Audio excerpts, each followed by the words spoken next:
Azibambo Amakonderanji Zithunzi Zolaula. Ili ndi funso limene azimayi nthawi zambiri amakonda kufunsa. Video iyi tikuyipanga chifukwa cha zinthu zomwe zikuchitika masiku ano sipakumatenga nthawi tisanaone zithunzi za anthu ena ake zolaula.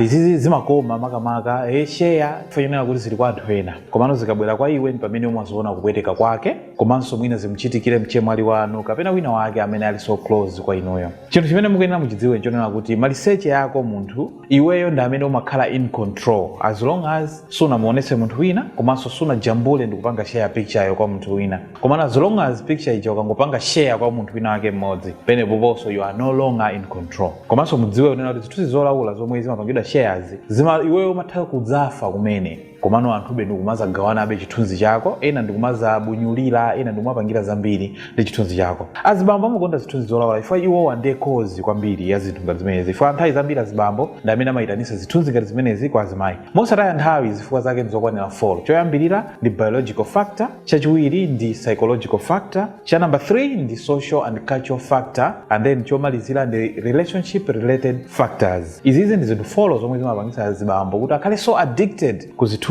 zolaula kumayitanisa azimayi. Mosataya nthawi tiyambe ndi biological factor. Menemo muli chinthu timatchula kuti visual nature of men. Azibambo ali created iwo kukhala anthu amene amakonda kuyang'anisisa. Itakhala computer nditha kuti software. So azibambo ali ndi software imene ili yokonda kuyang'anisisa. Ndi chifukwa chake amayang'ana mbina za azimayi kwambiri mtaunimu. Ena amatha kugwa kumene ifo anali busy kumucheukira mtsikana wina wake. Zinthu zomwe zili zosiyana napo ndiko azimayi. Azimayi samayang'ana kwambiri azibambo ngati mmene azibambo amayang'anira azimayi. So the visual nature of men ndiyo yomwe imapangisa kuti iwo azikhala mu condition ngati imene iyi. So men generally are aroused by sight than women.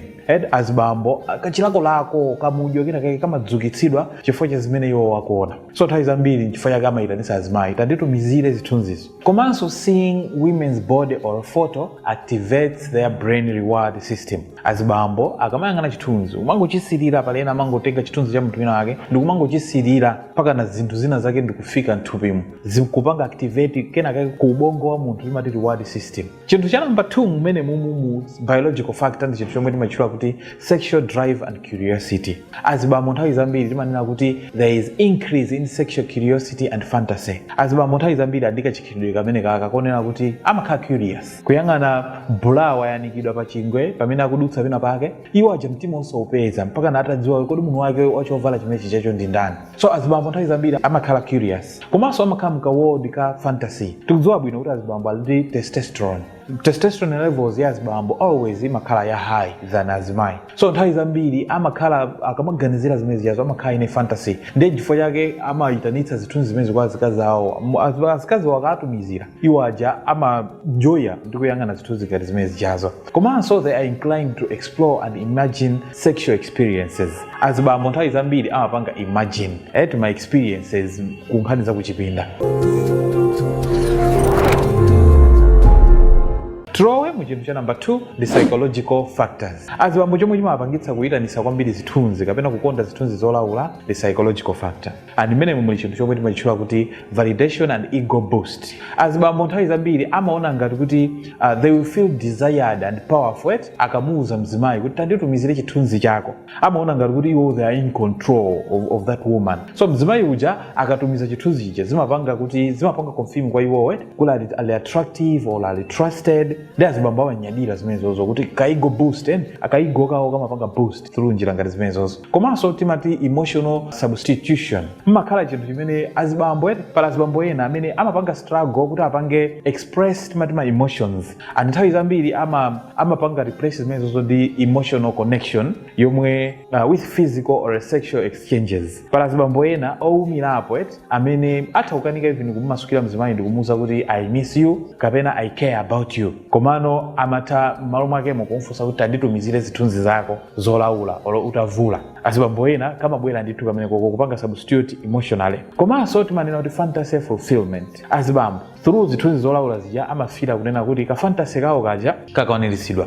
So azibambo amaona ngati kuti mukatumiza zithunzi zolaula zimapanga fuel their imagination and fantasy. So they enjoy that and they always push for nude pictures. Mwachitsanzo itokhaonera kuti tiyerekeze relationship relationships amene anthu amakhala wina kutali ma long distance relationship, wina kaya ali ku South Africa, wina ali ku Malawi, kaya wina ali ku UK, kaya wina ali kuti nthawi zambiri amafuna kupanga create that fantasy. Kenako ndikuloweseni mu chinthu china chimene chimapangitsa azibambo kukonda zinthu ngati zimene zizi. Cha number 3 ndicho social and cultural factors. Mmene muli chinthu chomwe timati media and porn influence. Izi zindetivomereze masiku ano. Anthu amakhala tikuonera ma movies, tikuonera zinyimbo, western videos, kaya ndi zinyimbo zakutiko, kaya ma movies osiyana amene masiku ano ati makhala tikuonera pornography. So anthu ena amaona ngati kuti iyi ndiyo njira timati modern dating culture. Kuti I think makono ano a munthu kuti uoneke kuti weyo ukuzitsata zinthuzi ndi kuti uzizijambula uli maliseche, uzitha kuntumizira mzibambo, and azibambo akamaona zimene zamaona ngati it's okay kuziyitanisa kwa azikazi awo. Komanso chinthu china mmenemu ndi peer pressure.